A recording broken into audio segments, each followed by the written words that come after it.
দুই দলের মধ্যে র্যাঙ্কিংয়ে রয়েছে বিস্তর ফারাক। ব্রাজিল যেখানে রয়েছে ৬ নম্বরে, সেখানে জাপানের অবস্থান ১৮তে। কাগজে কলমের হিসেবে সাউরা এগিয়ে থাকলেও ব্লু সামুরাই খ্যাত জাপানকে হেলাফেলা করার কোনোই সুযোগ নেই অ্যানচেলোত্তির দলের।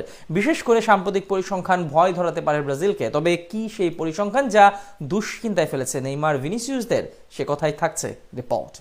বিশ্বকাপের শুরুটা মোটেই মন মতো হয়নি 5 বারের বিশ্ব চ্যাম্পিয়ন ব্রাজিলের। প্রথম ম্যাচেই মরক্কোর বিপক্ষে পয়েন্ট হারিয়েছে সাউরা। তবে পরের দুই ম্যাচে ঠিকই ঘুরে দাঁড়িয়েছে ব্রাজিল। ম্যাচ তো জিতেছেই, সাথে আবার গোল দিয়েছে মোট 6টি। আর এমন পারফরমেন্সের পর আবারও কার্লো অ্যানচেলোত্তির দল নিয়ে স্বপ্ন দেখতে শুরু করেছে সমর্থকেরা। তবে নিজেদের ষষ্ঠ শিরোপা জিততে হলে ব্রাজিলকে পাড়ি দিতে হবে কঠিন এক পথ, যেখানে সবার প্রথম বাধা এশিয়ান পরাশক্তি জাপান। ব্লু সামুরাইদের বিপক্ষে নকআউটের প্রথম ম্যাচে মাঠে নামবে সাউরা। আগামী 29 জুন বাংলাদেশ সময় রাত 11টায় জাপানের মুখোমুখি হবে কার্লো অ্যানচেলোত্তির দল। র্যাঙ্কিং কিংবা শক্তিমত্তার বিচারে স্বাভাবিকভাবেই জাপান থেকে ঢের এগিয়ে আছে ব্রাজিল। ফিফা র্যাঙ্কিং এ যেখানে সাউদের অবস্থান রয়েছে 6 নম্বরে, সেখানে জাপান রয়েছে র্যাঙ্কিং এর 18 নম্বরে। কাগজে কলমের হিসেবে তাই এই ম্যাচে এগিয়ে থাকবে ব্রাজিলই। তবে দুই দলের মধ্যকার সবশেষ লড়াইয়ে ব্রাজিলকে পেতে হয়েছিল পরাজয়। গত বছরের অক্টোবরে এই দুই দলের লড়াইয়ে ব্রাজিলকে হারতে হয়েছিল 3-2 গোলের ব্যবধানে। ভিনিসিয়াস জুনিয়র, ক্যাসেমিরো, ব্রুনো গুইমারেসদের মতো তারকাদের স্টার্টিং 11-এ রেখেও ব্রাজিলকে পেতে হয়েছিল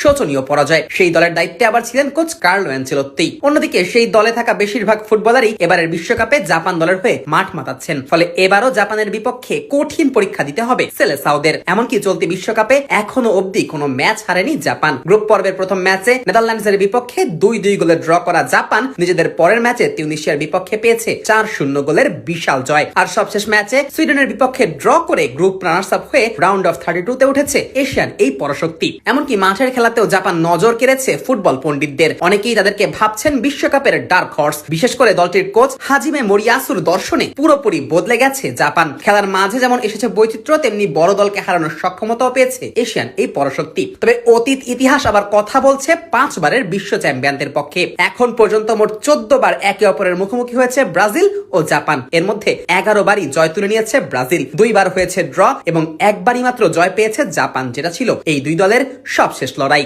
14 ম্যাচের মধ্যে 4টি আবার হয়েছে বড় টুর্নামেন্টে, 3টি কনফেডারেশনস কাপে এবং একবার দেখা হয়েছে বিশ্বকাপে। কনফেডারেশন কাপের 3 বারের দেখায় 2 বারই ড্র করেছে এই দুই দল। আর বাকি থাকা এক ম্যাচে ব্রাজিল পেয়েছে 3-0 গোলের জয়। অন্যদিকে 2006 বিশ্বকাপের গ্রুপ পর্বে জাপানের বিপক্ষে 4-1 গোলের জয় পায় ব্রাজিল। এছাড়াও এই ম্যাচের আগে নেইমার পুরোপুরি ফিট হয়ে যাওয়াতেও বাড়তি আত্মবিশ্বাস পাচ্ছে ব্রাজিল, কেননা এই জাপানি নেইমারের সবচেয়ে প্রিয় প্রতিপক্ষ।